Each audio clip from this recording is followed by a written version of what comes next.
Hey bankers, welcome back to the channel. कैसे हो आप सब? तो हमारा आईबीपीएस का कैलेंडर इस साल के लिए 2023-2024 के लिए रिलीज हो चुका है। क्या क्या हमारी डेट्स हैं, सीईटी आ रहा है कि नहीं आ रहा है, पेपर किस किस तारीख को होंगे, कौन सा पेपर कब होगा, पहले कौन से पेपर होंगे, इस बार आईबीपीएस क्लर्क और आईबीपीएस पीओ में कितना ज़्यादा अंतर है, और आईबीपीएस कैसे एसबीआई के साथ टाई अप करेगा, कुछ इससे पता लग रहा है ऐसा। तो ये सारे सवाल बहुत लोगों के मन में थे, तो जिन्होंने कैलेंडर नहीं देखा है, आइए हम साथ में डिस्कस कर लेते हैं और कुछ कुछ पॉइंट्स जो इससे हमें पता लग रहे हैं वो भी बात कर लेते हैं। सबसे पहले तो RRB clerk prelims, RRB PO prelims होंगे 5-6 को। जहां तक है हमारा 5 और 6 2 तारीख को ऑफिसर जो स्केल 1 होता है, मतलब आरआरबी पीओ जिसे बोलते हैं, वो होगा 5 अगस्त और 6 अगस्त को आपका। अभी तक ऐसा लग रहा है क्योंकि 2 दिन वो होंगे, फिर क्लर्क में ज्यादा लोग भरते हैं तो 12, 13 और 19, क्योंकि इतने दिन दे रखे हैं, तो 12, 13 और 19 को जहां तक है हमारा आरआरबी क्लर्क होगा, क्योंकि मेंस में आप दे सकते हैं कि ऑफिस असिस्टेंट 16 को है। तो वो बाद में, तो जहां तक ऐसे ही होगा कि 5 और 6 को आरआरबी पीओ होगा, फिर 12, 13 और 19 अगस्त को आरआरबी क्लर्क होगा। पिछली बार भी लगभग यही डेट्स थी क्लर्क की, तो आरआरबी क्लर्क 13 को ही था पिछली बार, मेरा 13 को था। और जो ऑफिसर स्केल 2 और 3 होते हैं, जो एसओ वगैरह की कुछ पोस्ट होती हैं, वो 10/9 यानी 10 सितंबर को होगा।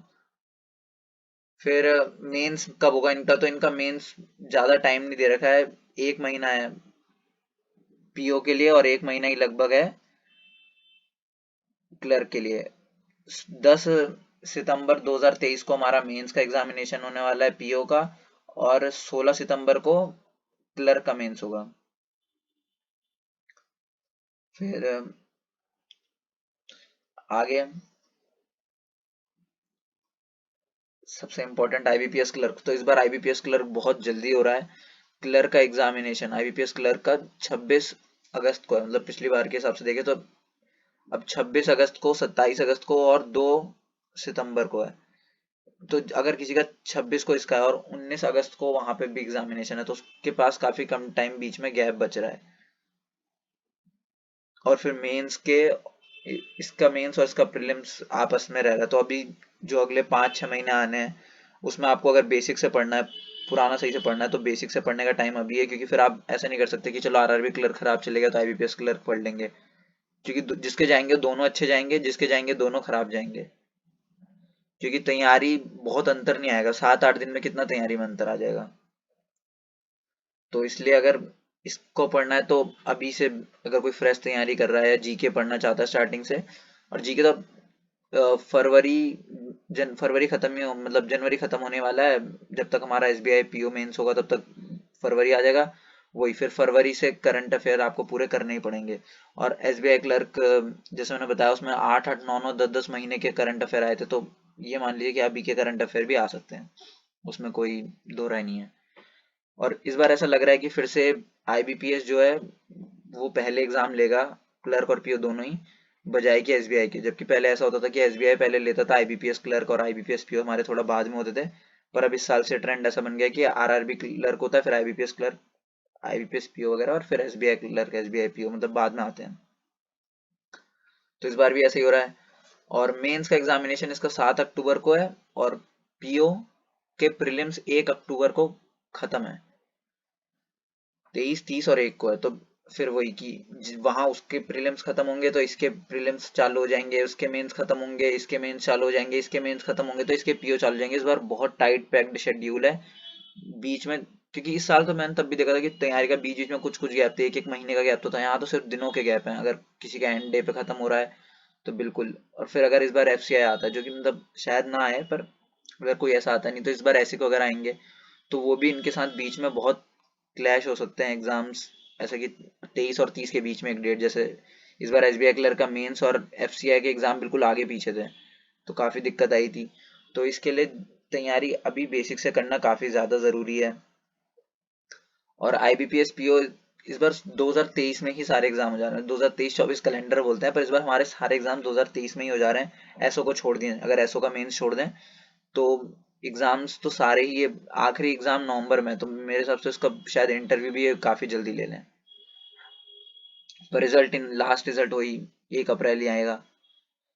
और ये अब प्रोसेस ऑफ रजिस्ट्रेशन पे हम देखते हैं तो नॉर्मल चीजें सब चाहिए होती हैं, कोई अंतर नहीं है। और इसमें एक बहुत इंपॉर्टेंट चीज अगर आप देखना चाहें कि हमसे कोई भी सीईटी के फॉर्म की बात नहीं करेगी, आपको सीईटी का भी अप्लाई करना है, तो गारंटीड है कि इस बार भी सीईटी नहीं आ रहा है।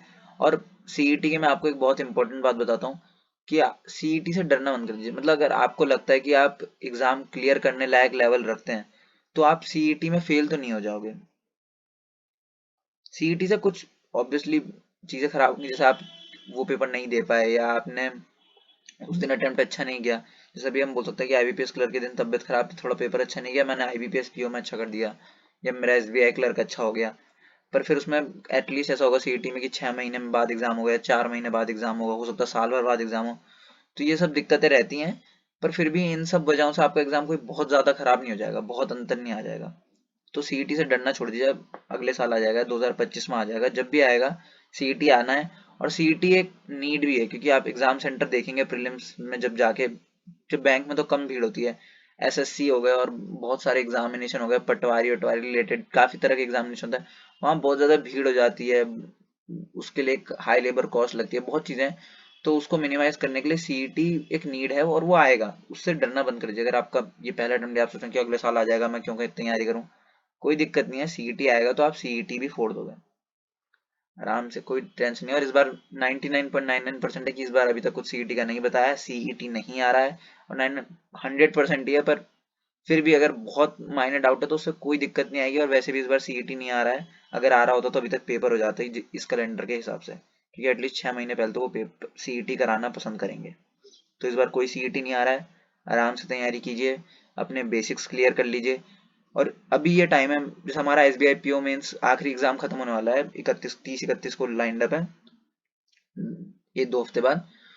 उसके बाद हमारा कोई एग्जाम नहीं अगले 3-4 महीने तक बड़ा। अपने छोटे मोटे एग्जाम भर रखे हैं तो अलग बात है, किसी ने एसएससी सीएचएसएल भर रखा होगा, मैं बैंकिंग फील्ड में बात कर रहा हूँ, कोई मेजर एग्जामिनेशन नहीं है। तो इस टाइम पे आप अपना बेसिक सुधार सकते हैं, आप अपने वीक सब्जेक्ट सुधार सकते हैं। आपकी स्ट्रेंथ, अगर ऑलरेडी आपकी स्ट्रेंथ है, जैसे कोई, जैसे मेरे इंग्लिश में बहुत अच्छे मार्क्स आते हैं, तो आप ऐसा कर सकते हैं कि आप इंग्लिश, जैसे आपकी जीके बहुत स्ट्रांग है या आपकी क्वांट बहुत स्ट्रांग है, तो आप क्वांट को नॉर्मल रिवाइज करें और रीजनिंग को बिल्कुल बेसिक से चालू कर दें 4-5 महीने में। ऐसी सब चीजें करनी है तो यही वो टाइम है। क्योंकि फिर पेपर के बीच में 2 महीने में आप सोचे कि अचानक से 15 दिन में मेरी जीके स्ट्रांग हो जाए, 15 दिन में मेरी इंग्लिश स्ट्रांग हो जाए। कोई कमेंट कर रहा था कि सर अब तो एसबीआई क्लर्क हो गया भाई, अब तो एसबीआई क्लर्क हो गया, चलो एसबीआई पीओ के लिए ना इंग्लिश स्ट्रांग करनी है, प्लीज इंग्लिश की वीडियो बनाओ। मैम एसबीआई पीओ में स्ट्रांग नहीं हो जाएगी वो, अगले एसबीआई पीओ में हो जाएगी, अगले आरआरबी क्लर्क में वीडियो बनाऊंगा उसके ऊपर, इंग्लिश के ऊपर। मैं पर्सनली कुछ नहीं पढ़ता हूँ, मैं इंग्लिश पढ़ के भी नहीं जाता हूँ, मार्क्स आते हैं क्योंकि पहले से ही इतनी अच्छा कर रखा है। और कुछ पढ़ा भी नहीं इंग्लिश रिलेटेड, बस रीडिंग करी थी। पर मैं पूरी डिटेल्ड वीडियो लाऊंगा कैसे आपको, अगर बिल्कुल नहीं आती है तो आप कैसे स्ट्रॉन्ग कर सकते हैं। मेरे साथ साथ बहुत लोगों ने स्ट्रॉन्ग किया, मेरे से अच्छे मार्क्स ला रहे हैं। तो पूरी डिटेल्ड वीडियो आएगी कि आपकी इतनी तैयारी है तो आप ऐसे कैसे कर सकते हैं। उस पर काम चल रहा है, थोड़े नोट्स वगैरह बना रहा हूँ उसके लिए। पर इससे ऐसा नहीं है कि आप एसबीआई पीओ में अच्छे मार्क्स लाएं, आप एसबीआई पीओ की इंग्लिश में 35 लेंगे, आप एसबीआई पीओ में 30 भी लेंगे कि अभी आपके 10 आ रहे हैं, नहीं। पर हाँ, अगली बार आरआरबी पीओ में, आरआरबी क्लर्क में जरूर आप अच्छा स्कोर कर पाएंगे। IBPS PO, IBPS clerk I mean, क्योंकि आरआरबी में तो हिंदी वगैरह भी चल जाती है काफी जगह शायद। तो उससे कोई इतना भागिए मत कि कोई भी एक चीज है कि मेरे को इंग्लिश से डर लगता है, ऐसे डर लगता है। मेरे को पर्सनली जीके में बिल्कुल मार्क्स नहीं आते हैं, पर मैं ऐसे जीके से डरता नहीं हूँ। मैं जितने टॉपिक्स हैं पढ़ लेता हूँ, याद नहीं होते हैं पर पढ़ता रहता हूँ। मुझे पता है कि स्ट्रेटजीज क्या है, कि रोज 1 घंटे का एक लेक्चर देख लो। पर मैं अगर रोज 1 घंटे का एक लेक्चर देखूंगा जीके का, मुझे पता है कि मेरा बाकी सब्जेक्ट में बहुत ज्यादा एफिशिएंसी कम हो जाएगी। पर अब वो टाइम है कि पिछली बार तैयारी करे हुए इतना ज्यादा टाइम हुआ नहीं था, एक एक महीने में एग्जाम थे, कोई लंबी तैयारी नहीं करी थी। इस बार स्ट्रेच है कि हाँ चलो, अगर वैसे भी अप्रैल तक रिजल्ट आता है, अगर क्लियर हो भी रहा होगा किसी और उसमें तो और स्ट्रांग ही हो जाएगा वो सब्जेक्ट। तो जीके पे मैं मेहनत करूंगा इस टाइम पे। अगर आपका इंग्लिश वीक है तो आप इंग्लिश पे, क्वांट वीक है क्वांट पे, क्वांट के बेसिक्स नहीं क्लियर है आपके अरिथमेटिक वगैरह के, तो उस पे काम कर सकते हैं। क्वांट के, मैं अरिथमेटिक में मेरे कुछ टॉपिक कमजोर है, मैं उन टॉपिक को स्टार्टिंग से पढ़ूंगा, जीके पे काम करूंगा स्टार्टिंग से। तो ऐसे ही आपको जो टॉपिक वीक लगे, अभी ये स्ट्रेच है आपके पास 5 महीने का 6 महीने का, तो इसमें वो टॉपिक स्ट्रॉन्ग कर सकते हैं, वो तैयारी कर सकते हैं। और सीईटी से डरने की कोई ज़रूरत नहीं है। सीईटी नहीं आ रहा है इस साल, तो बिल्कुल नहीं आ रहा है, और अगले साल भी आएगा तो सीईटी कुछ बहुत मेजर चेंजेस नहीं ले आएगा आपके लिए। आप आराम से बैंक की एग्जामिनेशन देंगे अगर आप बैंक की एग्जामिनेशन डिजर्व करते हैं। हर डिजर्विंग बंदा एग्जाम देगा। नॉन डिजर्विंग बंदे जो सिर्फ भरने आते हैं घूम आएंगे करके, उनको दिक्कत है, और उनको कोई अगर वो एग्जाम देंगे नहीं उनको इतना ज्यादा फर्क भी नहीं पड़ता, क्योंकि आपका कंपटीशन 5 लाख लोग भर रहे हैं, तो कंपटीशन आपका असली सिर्फ 50-60 हजार बच्चों से है। कोई ऐसा नहीं है कि हमारा कंपटीशन। एसएससी सीएचएसएल एक बार मुझे याद है 40 लाख लोगों ने भरा था, और उनमें से 15 लाख लोग पेपर देने आए थे बस, तो 25 लाख तो सिर्फ फॉर्म भर गए थे। तो उन 15 लाख में से भी मुश्किल से मुश्किल 2 लाख बच्चों के 200 में से 100 पार हुए होंगे, और जबकि ऐसे सीएचएसएल का पेपर कोई इतना टफ नहीं आता था। ज्यादा ही बोलते हैं 50-60 हजार के होंगे नहीं तो, क्योंकि 130-135 तो कट ऑफ ही चल जाती है।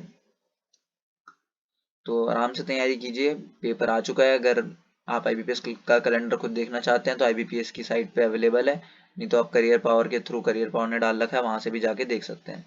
ये ऑफिशियल कैलेंडर है, कोई बनाया हुआ कैलेंडर नहीं है किसी का। और साथ ही ये भी है कि कोई कोर्ट ऑर्डर की वजह से, किसी चीज की वजह से चेंज हो सकता है। हाँ, डेट पर चेंज होती नहीं है बैंक एग्जामिनेशंस में, पर चेंज हो सकती है बाई चांस। हमारा, इसको आप यही मान लीजिए कि एक तरह से अब से 4 महीने बाद फॉर्म आना है, तो उस हिसाब से तैयारी कीजिए। आपसे अगली वीडियो में मिलते हैं, तब तक के लिए good bye and best of luck.